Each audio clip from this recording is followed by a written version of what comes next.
This video sponsored by BuyMode. இந்த ஆப்பில் நீங்கள் பர்ச்சேஸ் பண்ணக்கூடிய எல்லா ப்ராடக்ட்டும் உங்களுக்கு ரொம்ப மலிவான விலையிலேயே கிடைக்குது.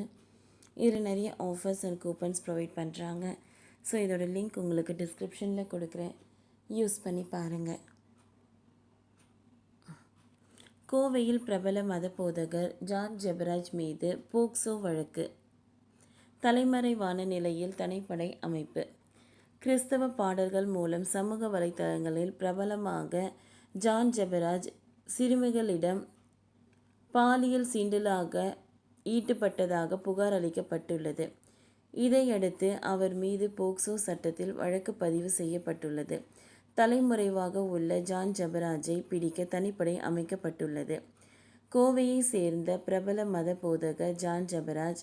இவர் கடந்த 2024ஆம் ஆண்டு மே மாதம் அவர் வீட்டில் நடைபெற்ற நிகழ்ச்சி ஒன்றின் போது 17 வயது மற்றும் 14 வயதுடைய சிறுமிகளிடம் பாலியல் சீண்டலில் ஈடுபட்டதாக அவர் மீது புகார் அளிக்கப்பட்டது. பாதிக்கப்பட்ட சிறுமி வீட்டில் கூறியதை அடுத்து அவர் மீது புகார் அளிக்கப்பட்டது.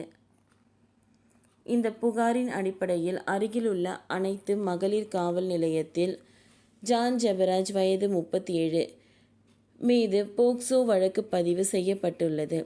போலீசார் வழக்கு பதிவு செய்து தேடுவதை அறிந்ததும் மத போதகர் ஜான் ஜெபராஜ் தலைமறைவானது சொல்லப்படுகிறது.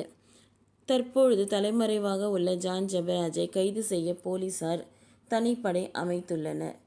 ஜான் ஜெபராஜ் தென் மாவட்டங்களிலான கன்னியாகுமரி, தென்காசி உள்ளிட்ட பகுதிகளில் பதுங்கியிருக்கலாம் என போலீசாருக்கு தகவல் கிடைத்தது.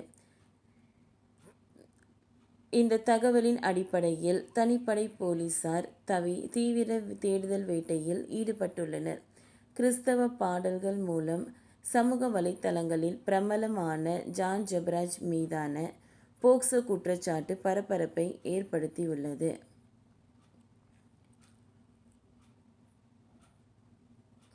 கோவையில் சேர்ந்த பிரபல மத போதகர் ஆன இவர் கடந்த 2024ஆம் ஆண்டு மே மாதம் அவர் வீட்டில் நடைபெற்ற நிகழ்ச்சி ஒன்றின் போது சிறுமிகளிடம் பாலியல் சீண்டலில் ஈடுபட்டதாக அவர் மீது வழக்கு போடப்பட்டுள்ளது.